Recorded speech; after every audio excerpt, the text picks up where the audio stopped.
नमस्कार मैत्रिणींनो. तर आज आपण बनवणार आहोत खमंग खुसखुशीत अशी चंपाकली बनवणार आहोत. तर आपण दिवाळीला तर हे असे पदार्थ तर नेहमीच बनवतो, तर त्यातलाच एक पदार्थ चंपाकली. तर आपण आज खुसखुशीत अशी चंपाकली बनवणार आहोत. तर त्यासाठी इथे मी 1 वाटी मैदा घेतलेला आहे, त्याचप्रमाणे 1 वाटी गव्हाचं पीठ घेतलेलं आहे. त्यानंतर यामध्ये आपण ओवा टाकलेला आहे अर्धा चमचा, त्यानंतर तीळ टाकलेले आहेत अर्धा चमचा.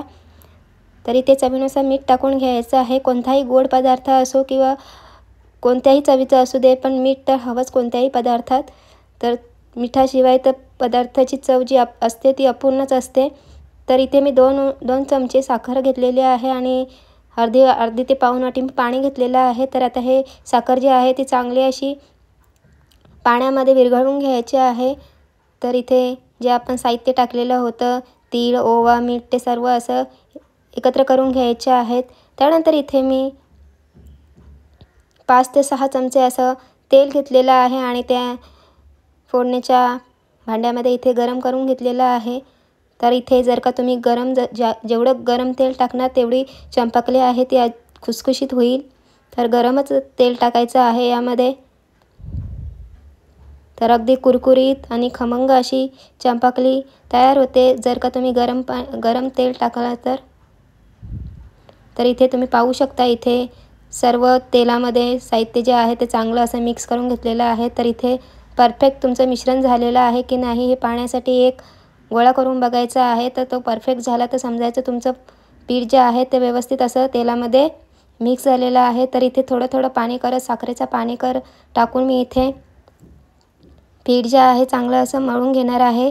तर इथे पिठाचा चांगला असा गोळा करून घ्यायचा आहे, मऊसर असा. तर मऊ म्हणजे जास्त घट्टही नाही करायचं, अगदी आपल्याला छोटा गोळा असा लाटता येईल. लाटण्याने अशा पद्धतीने पिठाचा जो गोळा आहे तो मळून घ्यायचा आहे. तर तुम्ही इथे पाहू शकता अगदी घट्टही नाही आणि सैलही नाही झालेलं पीठ जे आहे ते.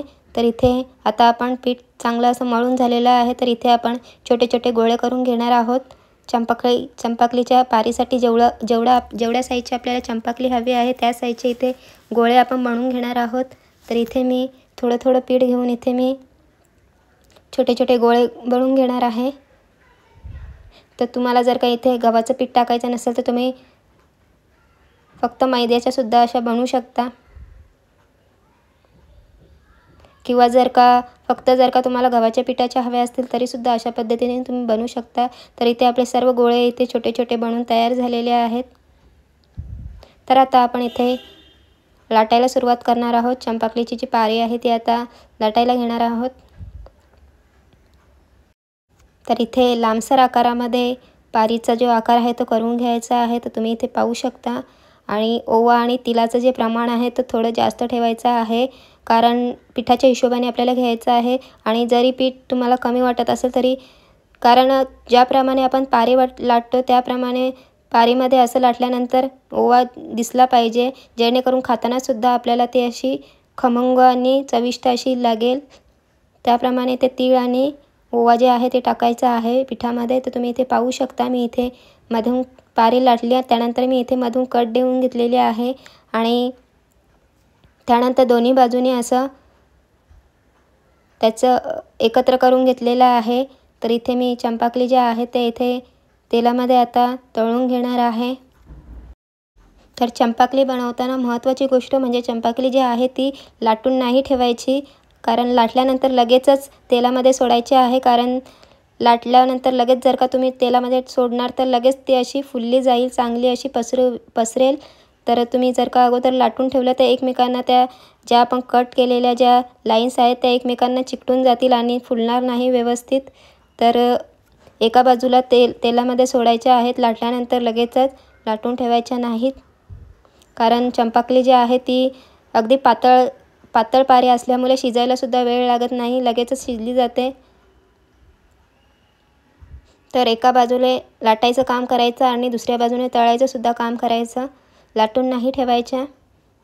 कारण त्या लाईन ज्या आपण कापलेल्या आहेत त्या एकमेकांना चिकटल्या जातात, त्यामुळे चांगल्या अशा फुलत नाही आणि फुललेली जी चंपाकली असते ती दिसायलासुद्धा सुंदर दिसते. तर इथे बाकीच्या ज्या पण आपल्या चंपाकल्या ज्या आहेत त्या आता आपण लाटून घेणार आहोत.